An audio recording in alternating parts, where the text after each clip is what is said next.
All right, UnDaoDu here. This is the new 2020 updated the Mayan prophecy.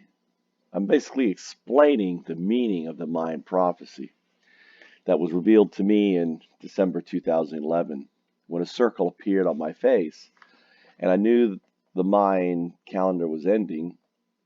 So I Googled circle and calendar, and the moment I saw this, I was like, my first impression was, this is me. It was like the first thought was, this is me. And then I was like, nah, how can it be me? And it wasn't until the passing of my father this year in 2019 that I finally accepted my role and purpose as prophesized by the Mayan zodiac prophecy. So I'm going to explain it to you and what it means and who the individuals are and what these images mean. And I'm always, it took me 10 years. In a way, this is, think of it as a Rosetta Stone for understanding where we're going and how it's going to come about. So this is, I call them UnDaoDu. I think UnDaoDu in us all.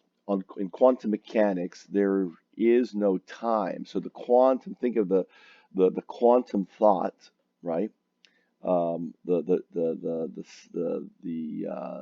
The particles that make up thought are actually beyond time. What this means is it's purely scientifically possible for people to see the future and to see the past. Because on quantum mechanics, there is no time. The electron comes and goes. They can't, they can't identify what the graviton is or what dark matter, dark energy. And the reason is because I believe these particles are basically exist in supersymmetry, and they're existing at the same point at all points of time and space and multiverse. So, which means, for example, the graviton is existing in all the multiverses that are theorized to exist. Same thing with dark energy, dark time, dark energy, dark matter, because the essence inside the near singularity that we call the Big Bang, that stuff inside that we're spending basically trillions of dollars trying to figure out what it is with the Hadron Collider and all these other colliders that we have out there, and we're back to about 6 seconds.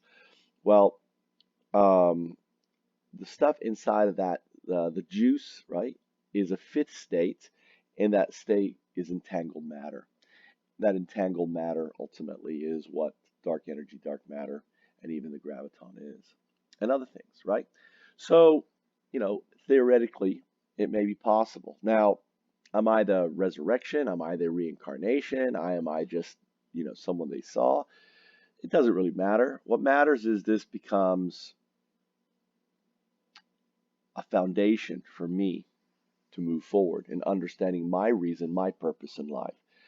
And for you to understand is the foundation of the fifth age, and this represented the transition between the fourth age and the fifth age.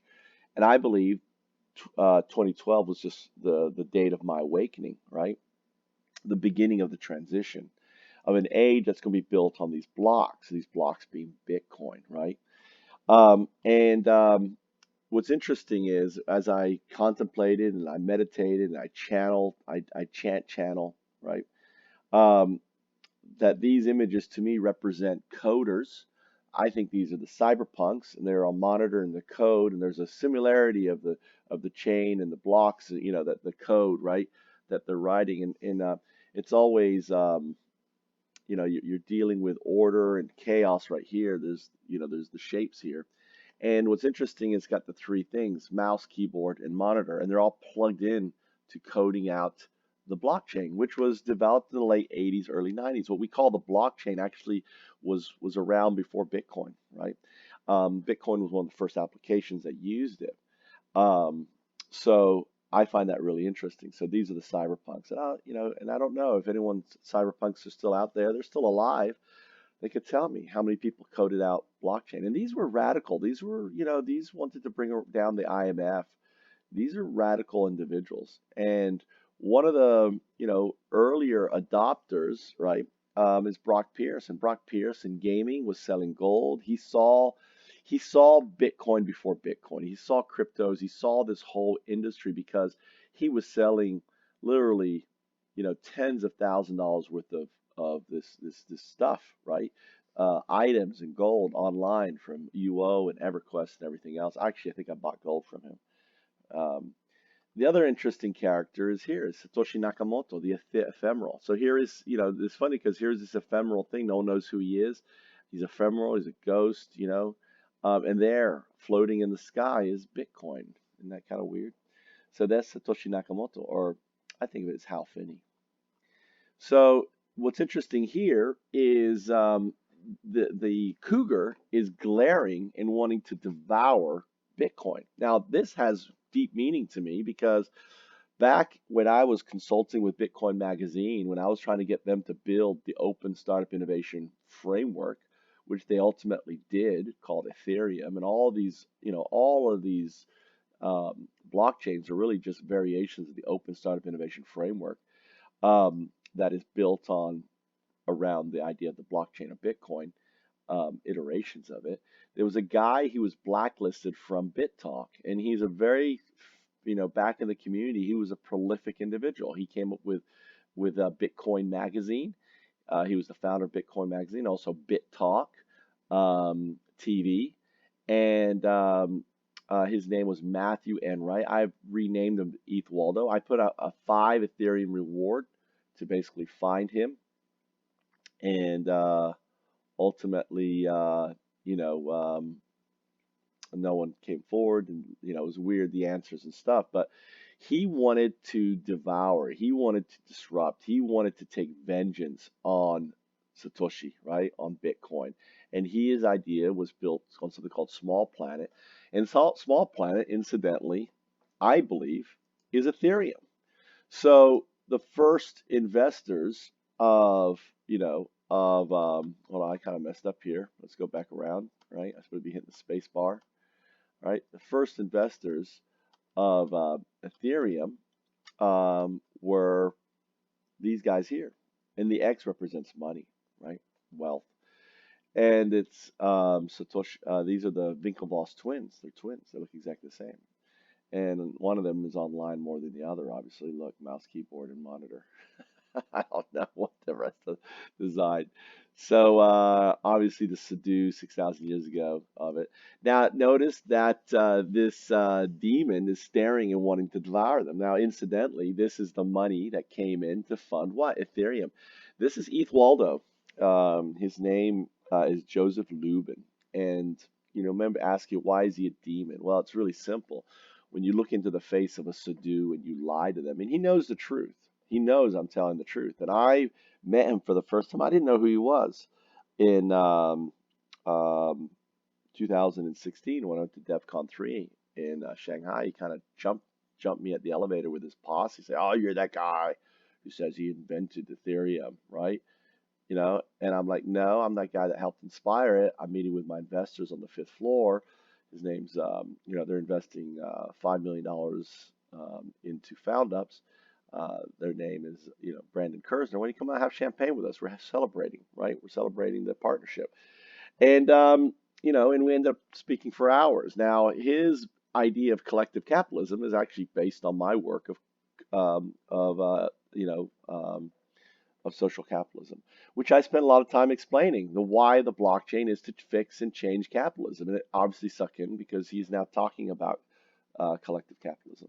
So incidentally, these are the founders of Ethereum. So they're all staring, and you next to him is Mihai Alisie. Now, I don't know this for a fact, but I would wager that he is the one that connected with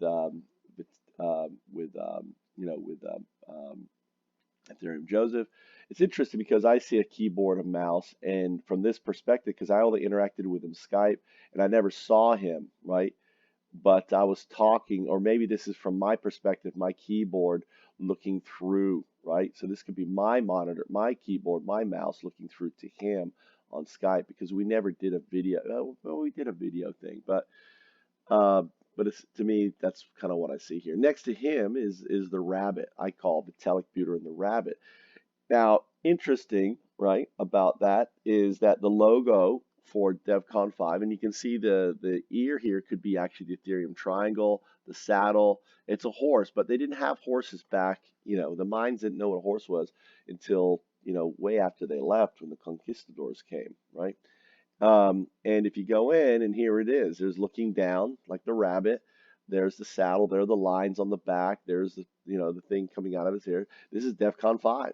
This was part of that that that the event, and I see DEFCON 5 in that. Next to him is Gavin, the squirrel that did all the coding, and next to Gavin down here, this is the Aragon, the two that are working on, and this represents the DAO, the work on the DAO, which is really important. What Aragon is doing is very important because in the future there are is the blockchain. So the blockchain. So it's weird this morph because originally this was the Open Innovation Startup Framework, but now there are many Open Startup Innovation Frameworks, right? And each of them, and I've put some of them on here. I've got Ethereum, Elixir, that's EOS, Cardano. I can't remember what that fourth one is there. There's literally hundreds of them, right? And and what's really coming next is this open beneficial AI, which is basically AI on the blockchain. It's self-driving, self-organizing AI that is going to manage what's called the Bitcoin Global Reserve Fund, or the Vault. And I've created the fund. It only has 5.5 Bitcoin in it right now, but I'm my aim is to get to 10 Bitcoin, then 20, then 40, then 100, and so on.